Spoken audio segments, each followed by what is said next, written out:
Hi team, this is the Endo range of access burrs from Komet.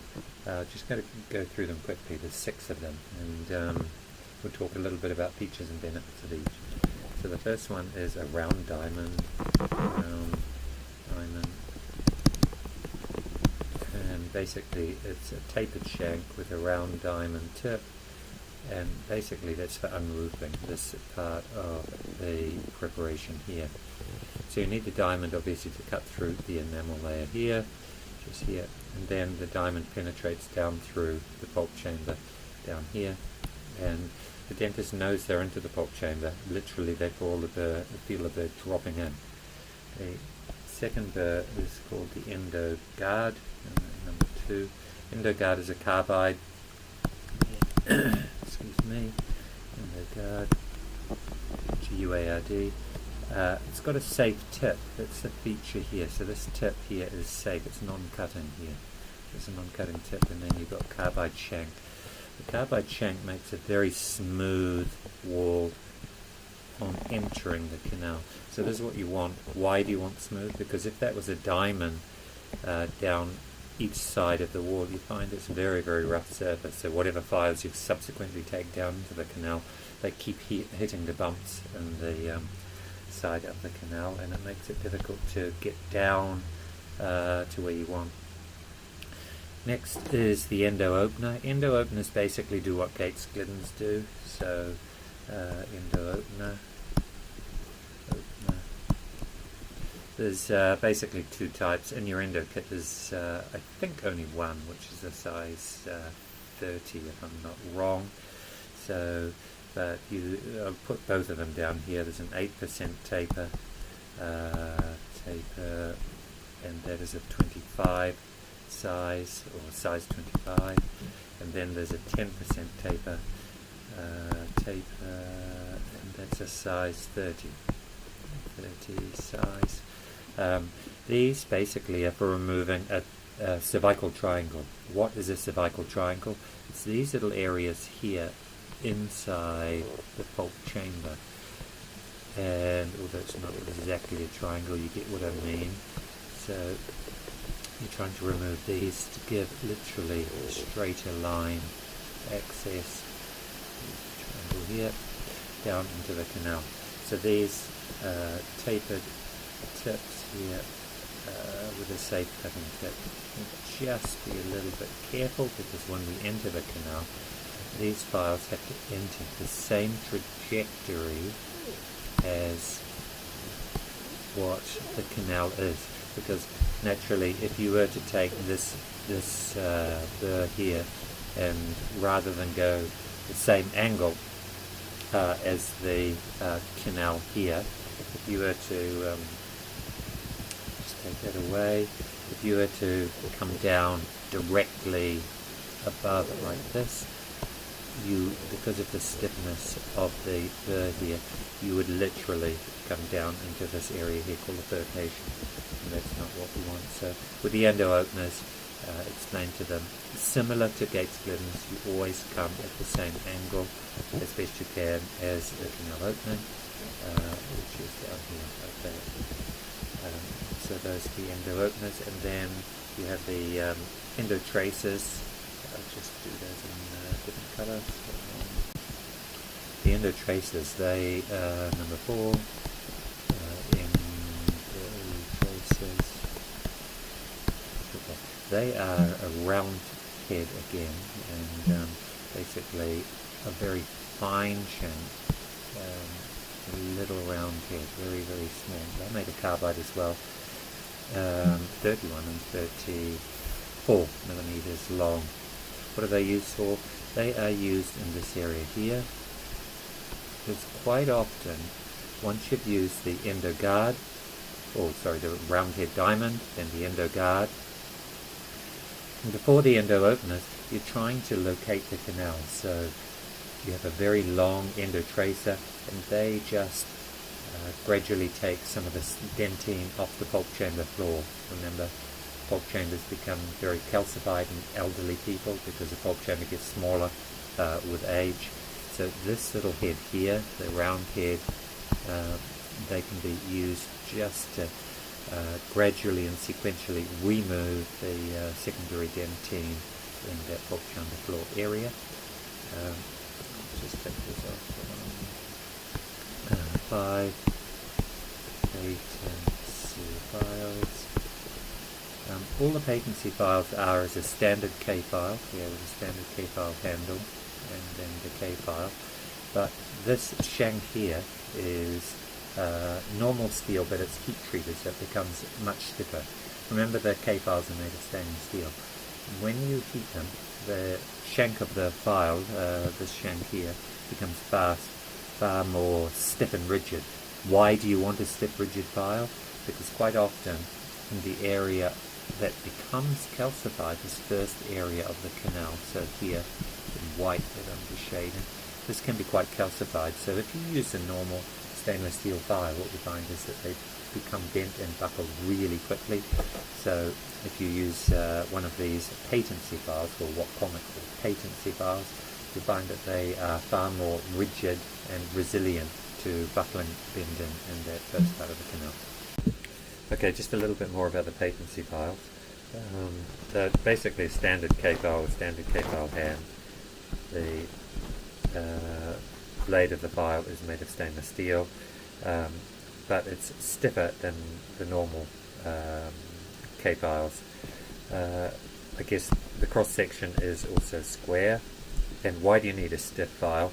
Because in this region of the canal here, quite often it's very calcified, and literally for the file to initially penetrate down this canal, if it's not reasonably stiff, what you find is the tip of the file just as it hits something, it will just bend back on itself like that.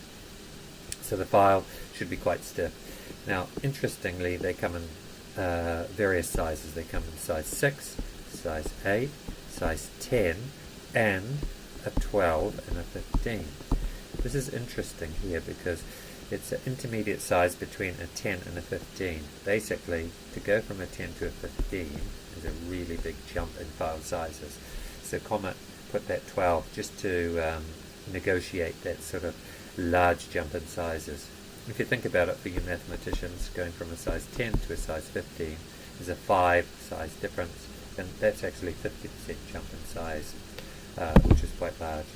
So, long story short, stiffer file with nice flowing sizes from 6, 8, 10, 12 and 15, basically to prepare the calcified areas in the coronal area. Remember, root canals calcify from coronal down. They never calcify from apex up. So it's always this area here that's calcified first. Last set of files in your access kit are the path gliders, or the glide path files. Just remember the rule. Never take a rotary file where a hand file hasn't been before. So once again, never take a rotary file where a hand file hasn't been before. So you have to have negotiated the canals first, like with hand files. Remember the path gliders 6, 8, 10, 12 and 15. Make sure you're getting a 15 hand file to length before you go onto the path gliders.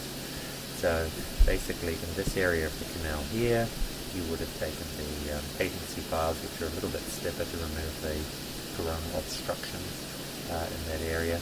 And then in this area here, you take what I classify as a normal K file, which aren't as stiff. So you need stronger, stiff files in this area of the canal, and then you need more flexibility in this area of the canal here. So you'd use the stiff files up here, and you'd use more normal K files down here. So actually, ideally, the dentist should have them both. They'll know what you're talking about. So once you've prepared to length with the size 15 K file, size 15 minimum, you can then start to work with the path gliders. Remember, path gliders are nickel titanium files. So time to cut your access and unroot the bulk chamber. So this is the root of the bulk chamber. Secondly, take your Endo guard to straighten up the wall of the bulk chamber here. So make sure those are nice and straight and flat.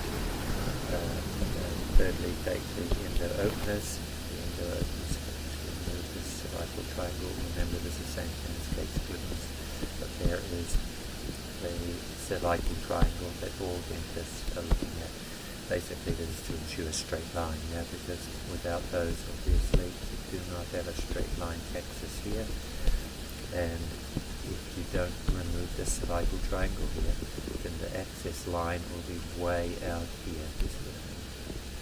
So this is really to give you straight line access, and all preparations have to really make sure that that's the case. Then the endo tracers, remember, they are the ones that you're looking at for removing the calcific deposits on the pulp chamber floor so that you can find the canals. Then you use the patency files. Patency files are basically, once again, following on to remove the calcifications, and so they're just the stiff endo files. Remember, they're stainless steel and stiffer, and they have 6, 8, 10, 12, and 15 sizes. Just being quite an interesting size there between the 10 and the 15. And next you have the path gliders, and the path gliders, once you've got a standard 15 size to your working length, this is a hand file, so you still have to get hand files to length, this is critical. You will use the path gliders, and path gliders follow on from the 15 hand files. So the path gliders come in 2 sizes, size 15 as well, and size 20. So I can hear you asking, why are you taking a hand file size 15 to length, and then you're taking a path glider size 15, these being the path gliders here, why are you doing that? And that's simply because the path gliders are a 03 taper, or 3% taper, the same thing, whereas the hand files are a 2% taper, so 02 or 2%. So all hand files are 2%, and the path gliders are 3%.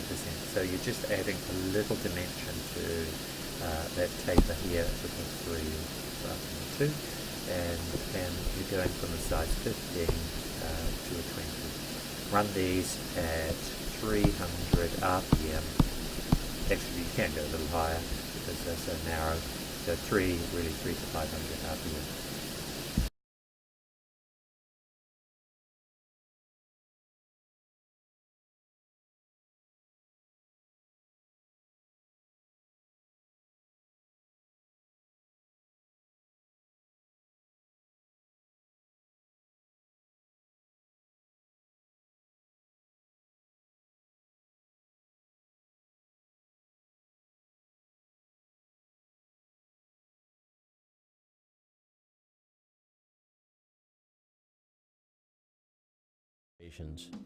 While clinicians can get away with mediocre access preps when using hand files, they will be quickly and severely punished for the same shortcomings when using handpiece-driven instruments. Natural or artificially created curvatures in the coronal half of root canals are the most dangerous curvatures encountered with rotary instruments. When an instrument is bent around a curve, the metal experiences compressive forces on the inside of the curvature and stretching forces on the outside of the curvature. When spinning in a handpiece, the stretching and compressive forces alternate at the frequency of the RPM, causing an accelerated form of cyclic fatigue. These forces are most destructive in the large diameter regions of rotary instruments because of the greater disparity between the compressive and stretching forces. Therefore, the more cervically positioned the curvature, the more challenging it is to avoid breaking an instrument in that canal path. For these reasons, adequate extension of access line angles is critical to creating a straight line entry path into canals. Clinicians must be especially careful to create straight line file paths in anterior access preparations